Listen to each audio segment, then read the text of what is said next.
ఓం నమ శివాయ. గునుపూడిలో శ్రీ సోమేశ్వర జనార్దన స్వామివారి దేవాలయం.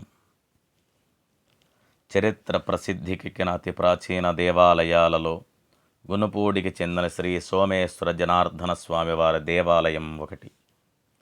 గునుపూడి భీమవరం, పశ్చిమ గోదావరి జిల్లా, ఆంధ్రప్రదేశ్లో ఉన్నది. శ్రీ సోమేశ్వర జనార్దన స్వామివారి దేవాలయం అతి ప్రాచీనమైనది. తూర్పు చాళుక్య రాజులలో ప్రసిద్ధుడైన మొదటి చాళుక్య భీముడు ఈ దేవాలయాన్ని 9వ శతాబ్దంలో నిర్మించారు.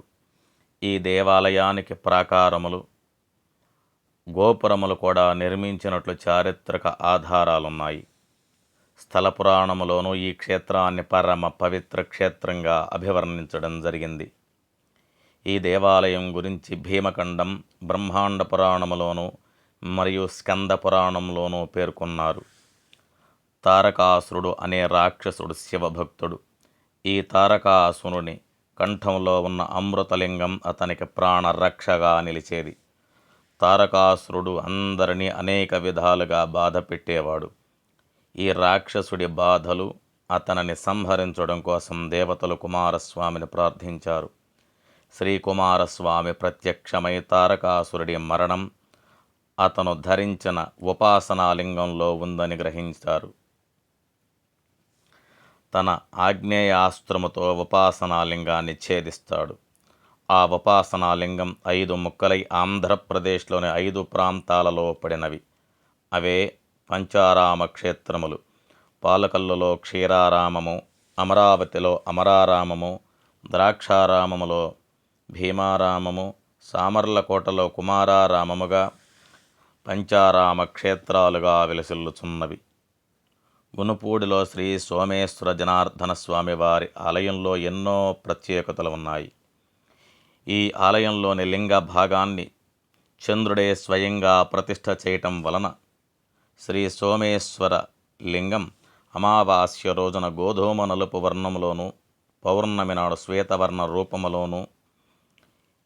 ఈ దేవాలయానికి మరొక ప్రత్యేకత, ఈశ్వరలింగం పైభాగమున అన్నపూర్ణాదేవి అమ్మవారి విగ్రహం ఉంటుంది.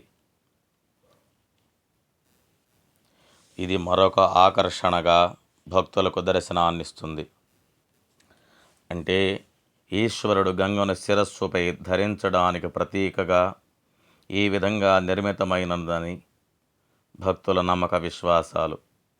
ఈ దేవాలయానికి జనార్దన స్వామి క్షేత్రపాలకుడు. అందుచేత ఈ దేవాలయంలో వివాహములు చేసుకుంటే వైవాహిక జీవితం ఎంతో శుభంగా సాగుతుందని ఇక్కడ భక్తుల విశ్వాసములు.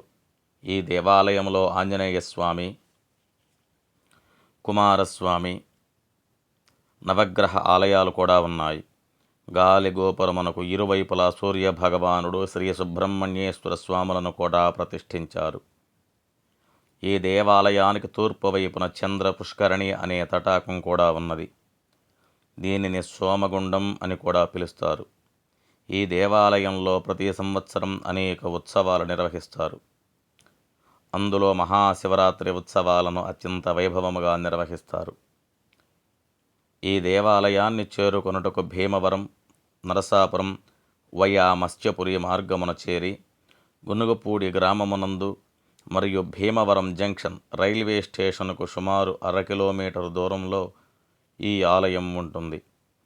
భక్తుల సందర్శనార్థం ఉదయం 5 గంటల నుండి మధ్యాహ్నం 12:30 వరకు మరియు సాయంత్రం 4 గంటల నుండి 8:30 వరకు ఆలయం తెరిచి ఉంటుంది. అందరూ దర్శించి తరించండి. శుభం భవతు. ఓం నమ శివాయ. హర హర మహాదేవ. శంభో శంకర. ఇప్పుడు మనం పంచారామ క్షేత్రాలలో ఒక క్షేత్రమైనటువంటి సోమారామ క్షేత్రంలో ఉన్నాం. గురువుగారి మాటల్లో తమరి పేరండి? మణికుమార్ శర్మ గారి చేతుల మీదుగా స్థల పురాణం విందాం. గురువుగారు చెప్పండి. ఇక్కడ లింగాకారం చంద్రప్రతిష్ఠ. చంద్రుడు ఏ రూపంలో ఉంటే ఆ రూపం లింగాకారం 2 మారుతూ ఉంటుంది. పౌర్ణానికి తెల్లగా ఉంటుంది, అమావాస్య గోధువర్ణం ఉంటుంది. ఆల్రెడీ ఇప్పుడు గోధువర్ణం ఉన్నాడు స్వామి. కార్తీమేళ్ళ మన్నాడు నుంచి 15 రోజులకి మళ్ళీ పౌర్ణమి వచ్చేవాడికి తెల్లగా మారిపోతూ ఉంటాడు. ఇంకో విషయం ఏంటంటే స్వామి శిరస పైన అనపనాదేవి ఉంది. అంటే కింద నుంచి స్వామి భిక్ష వడుతాడు అనమాట, పైనుంచి అమ్మవారు వడ్డిస్తారు. ఒకే శీఘ్రంలో ఇద్దరు అమ్మవార్లు అనేది ఎక్కడా లేదు ఓకే అండి, మన ఆంధ్రప్రదేశ్లో తప్ప. ధన్యవాదాలు గురుగారు, సెలవు.